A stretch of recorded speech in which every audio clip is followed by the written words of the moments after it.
Hello everyone. I am really excited to share this video with you today, and it's all about bullet journaling. I have been bullet journaling for the past year. So 2020 was the first year that I successfully did it for the entire year. Prior to that, I had tried bullet journaling multiple times in the past, and it was something just never really clicked for me until 2020. And so I want to talk about my process of bullet journaling, why I bullet journal, and kind of just share with you how it can support you in your mental health, in your moods, in you just collecting data on yourself. So the reason I started, what really shifted for me, was I saw bullet journaling as a way for me to gain better self-awareness and collect data on myself and on my life. So more than it just being like a planner of to-dos that I needed to get done, it became this thing that I used to document my life and to cultivate a deeper relationship with myself and build self-awareness. And you'll see that the way I set up the pages in the bullet journal really reflect that for me, because as a child, one of my most favorite things to do was collect memories. I was the kid that loved scrapbooking and collecting the movie tickets and writing in my diary about how my day went, what I did that day, my mood, my feelings, the things that were going on in my life. And as an adult, that stopped. And when I found about bullet journaling and just all the creative ways people are using it as a form of self-expression and as a way for them to document their lives or just make it their own thing. And I think that's the one thing I love about bullet journaling, is that it's totally curated towards what works for you and how you want to use it. So if you've watched a bunch of bullet journal videos on YouTube and you've seen these people who are very artistic and very creative and they are creating these beautiful spreads, and you're like, well, that's not me, so I can't bullet journal. I'm not that way either. I don't really have a lot of artistic abilities, but I just love making memories and collecting data on myself and having this as a tool to support my well-being and my relationship with myself. So you'll see my bullet journal is actually pretty minimal in the way that it's set up. And I do doodle and I do use images that I have found on Pinterest or in a magazine, and I use that as well. But for the most part, it's just very basic and very, very much curated towards me, so I will stick to it, and very simple for me to use. I use the Dingbats bullet journal, and this is something I got on Amazon. I love the paper quality. It's very nice, thicker paper so it doesn't bleed through. For 2020, I chose the elephant as my animal. It wasn't really the animal I chose, but I chose the one with the elephant on it. And I used this entire journal in 2020. So one journal for 2020, and I'm so excited to put 2020 on the spine right here instead of on a bookshelf. And one of the other things that gets me really giddy about bullet journaling is it's like a history book on myself. So in 10, 20 years, I can pull this out and be like, what did I do in 2020? What was life like for me in 2020? And there is a history book right here that I made for myself for the future. And that's one of the things I love about this, and that's what also keeps me going. So let's open this up and dive in. So the first thing you will see is my word of the year, which was being. And for me, 2020 was really about becoming conscious of who I am and resting in a place of being, which was really slow living and a sense of embodiment into who I am, which worked out perfectly because 2020 became the year of self-reflection and going inwards and slowing down because the world shut down this year. So it was really, really timely, as I intuitively knew what I needed this year to be about for me, and the world also reflected that. So it only supported what I was cultivating and how I wanted to spend the year of 2020.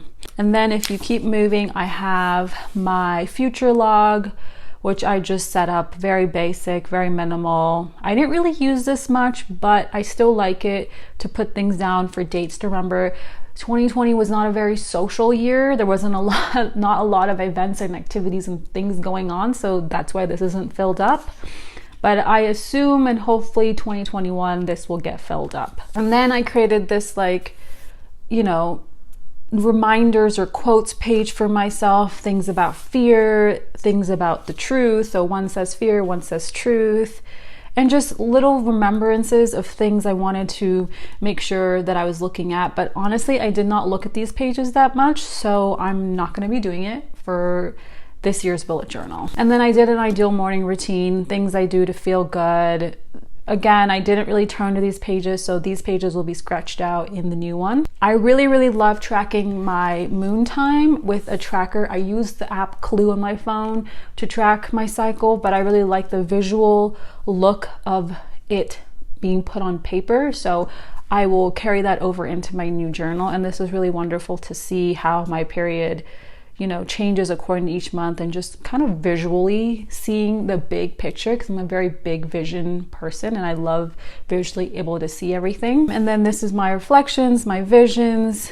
I am not going to do reflections this year because that will go in my 2020 journal. So on the 2021, it will just have my 2020 intentions. That is what I'm calling it this year. And then we come to my cover page in January. So this is what I had a lot of fun doing, was creating these little cover pages.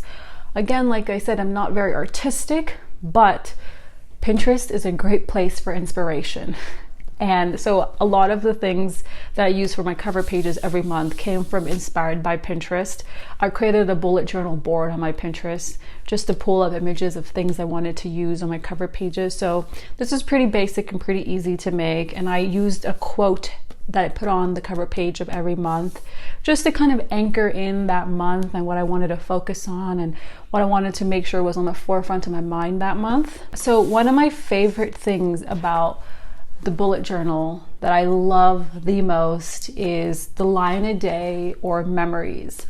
I'm someone who loves to document my life. I've always loved doing this. I always like to know what I was doing a year ago from today. And so this was a great way for me to document what was going on in my day in real time.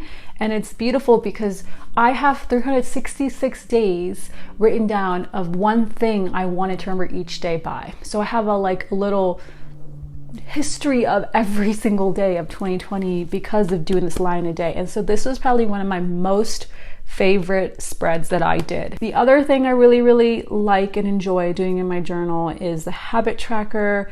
Again, this is not a place for you to be like, I'm gonna do this thing and if I didn't do it, I'm a failure. No, habits are a way for you to build awareness around what you are doing and how you are spending your day.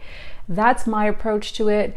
I just want to know how I'm spending my time. What am I doing during the days? And this is my way of seeing, okay, how am I actually living? What am I spending my time doing? So that's what habit trackers mean to me. It's just building self-awareness about what I'm doing and what I'm not doing.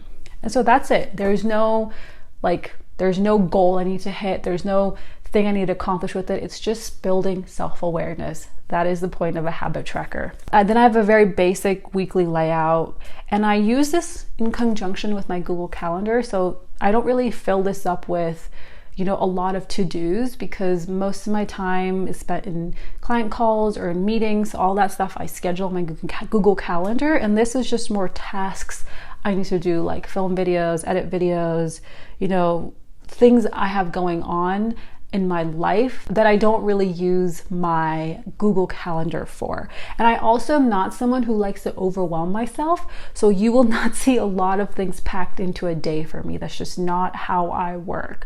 I really live my life very in flow and intuitively, and I really wake up with, some semblance of structure of what I want to do that day, but I really tune into my body and ask myself what I want to do today, what brings me joy today, what feels exciting for me to accomplish today. This allows me to always come from a place of joy, embodiment, versus forcing myself through life in trying to do to get certain outcomes.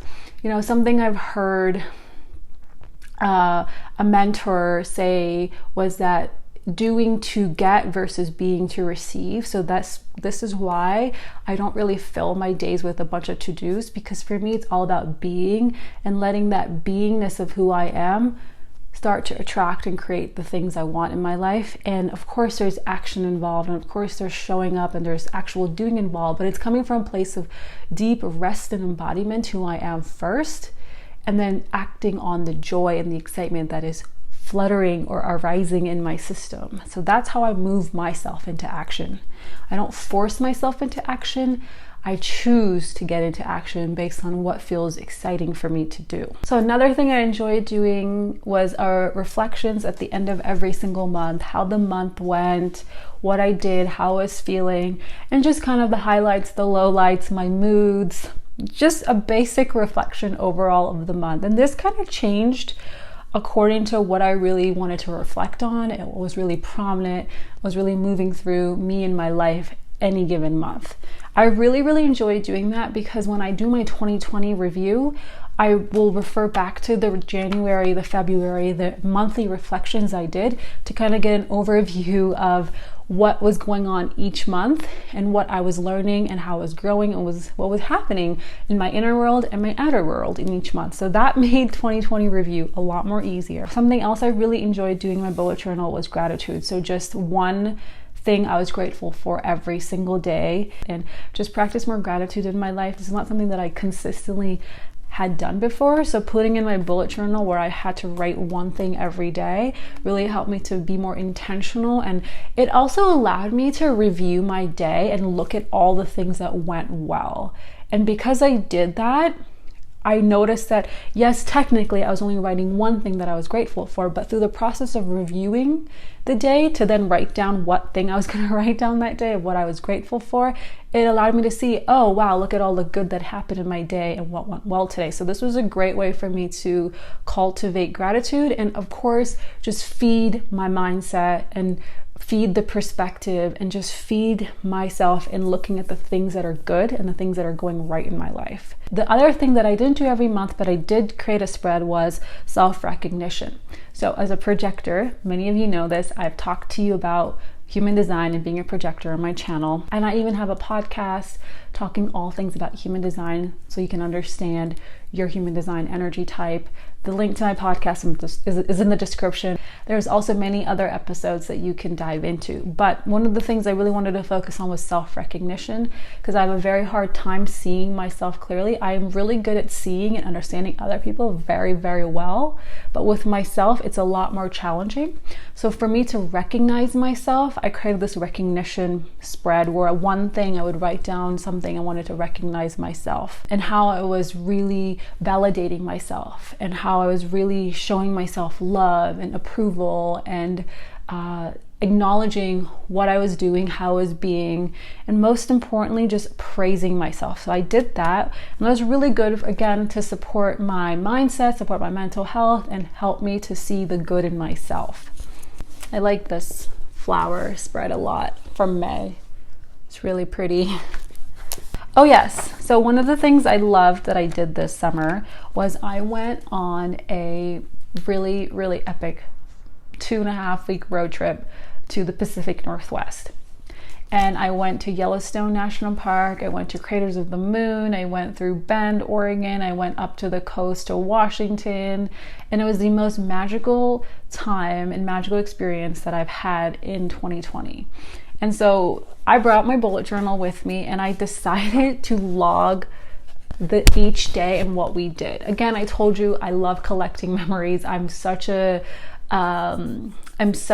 like a sucker for just like writing down what my day went and what I was doing each day, and what we saw, and what campsites we stayed at, and you know, what animals we saw, and how we spent the day, and what friends we met up with. And I wrote down everything we did on our 2.5-week road trip. And then at the end of it, I also wrote down like our recap of all of our expenses, how much money we spent, so it could be a future like we could come back to it in the future if we ever wanted to plan a road trip again, and see how much it would actually cost us to do another road trip. So that was really fun for me, and I ended up even creating like a cover page for it of just cutouts from a magazine. The other thing that I really enjoyed was like, I really like, you know, August spread as well. Just a picture of two women from, I think, the 30s, 40s, 50s, just making wine. Again, nostalgic things. I love things that are old, antique-y from the past. You know, there's like a cute little memento that my husband wrote me, so I just put it in my journal as well. So it's literally, you can make it your own. So that was the 2020 journal.